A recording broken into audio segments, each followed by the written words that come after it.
So I wanted to end off this video kind of showing you guys this really cool little ice cream maker machine that I got. I saw this when I was watching John Jewett's story, who's a 212 IFBB pro bodybuilder, super smart, has his master's degree in dietetics.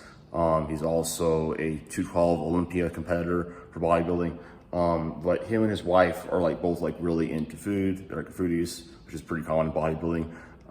But it's this Ninja Creamy, and basically you guys have all heard about like all the protein like ice creams type of stuff that like Greg Doucette talks about. Well, this is different. It's basically like not like that. You actually make it like ice cream. So like what this looks like is it's like this.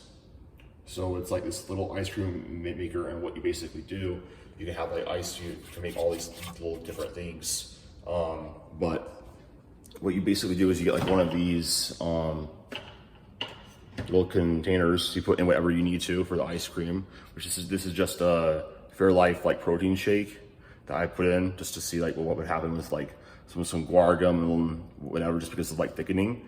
But then you put that in the blender after freezing that for 24 hours, and then you get ice cream. So I want to show you guys kind of like what it is, to give you like my thoughts on it. I'm gonna be trying it for the first time. So basically what you have is you have this container, put it in, kind of put that all the way down.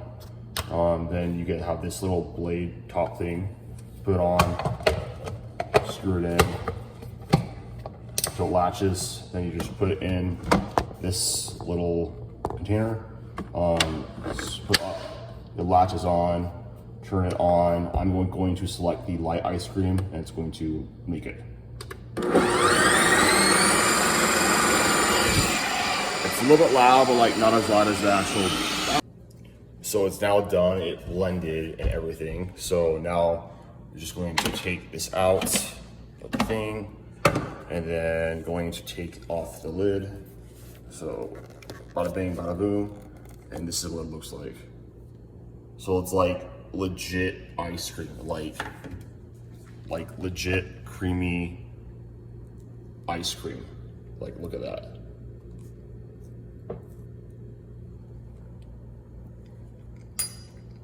Yeah, that shit's fire. So this is the Ninja Creamy again. I would definitely recommend that you guys get it if you guys are into ice cream. You guys can probably, like, you know, I can be like super creative with this. I don't cook, but I do like making like ice cream and stuff like this. So I'm just gonna put this in the freezer. Eat a little bit later. But yeah, Ninja Creamy, freaking bomb. I'm gonna make like tons of like protein ice cream in this, and maybe like some legit ice cream in it sometimes. So definitely would look into. You guys, I wanted to give you some insight onto how training's been going, some thoughts I've kind of had around my training, and just in general how the road to 90 kg has been going. So I guess I'm first going to start off with the massing up to a higher weight class. It's going pretty well. I'm currently eating 4,200 calories a day, which is a lot, I know. However, I have a very high activity level and genetically just a higher metabolic rate. And this is just what I need as a genetically unique individual in order to gain weight. I have a very adaptive metabolism, and I would not be surprised if I have to make any adjustments going forward. I'm honestly, food's a breeze right now. It's not hard for me. Again, it's kind of just like if your body needs it, it's not hard to eat that much food. As well as, with my history of dieting down for most of the year / holding a light body weight, this isn't hard for me. I've been gaining a lot of size already pretty fast, and I'm noticing, that my training performance is starting to really, really slowly improve. And I'm overall feeling better day by day, taking it slow. I think the main thing that I want to stress in this video in terms of training and body composition change as a whole is that you can't rush body composition change. It's on a timeline of its own. So you can create the best environment for muscle growth to happen, which is going to be sleeping plenty, 7 to 10 hours a night, managing your stress, making sure that you're eating enough protein, enough calories to support your training and your recovery and optimize it to the best extent that you can. But there's really not a large amount of calorie surplus that you really need to optimize the muscle growth process. a lot of that is going to be dependent upon your genetics, how fast you do gain muscle, and the individual context of the person who is actually, lifting the weights. Everybody's going to be able to add muscle at different rates depending on several genetic factors, whether or not pharmacology, which is basically special sports supplements, are being used. There's several factors. I think the main thing to just focus on here is just do not try to rush muscle growth. Do not try to rush fat loss. My philosophy with body composition change is, we want to make sure it's, longer, slower, more methodical than last time. And that's just because biology, that's how it works. And with training, we want to basically, how nutrition is supportive of training. And what's really lighting the fire for muscle growth is that training adaptation. And so in my mind, I want to sync up my nutrition with how well I'm able to recover and adapt to my training. And so that leads me into this second point.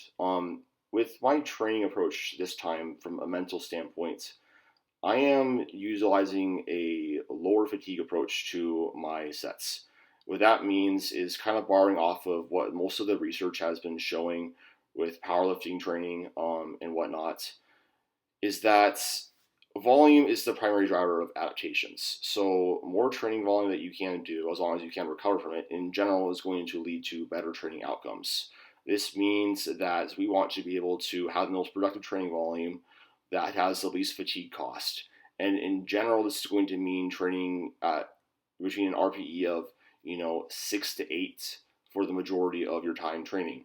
So what my training paradigm is kind of looking like is I do have one heavier top set within the RPE 8 to 9 range, usually, just to practice that skill of lifting heavy weights. But that's not my focus. My focus is on progressing my volume right now and in that lower RPE range, and also having the mindset of not forcing the weights. So, for example, everybody's kind of had this happen to them where they go into the training session and everything just feels really, really heavy. Your level of readiness is not as high.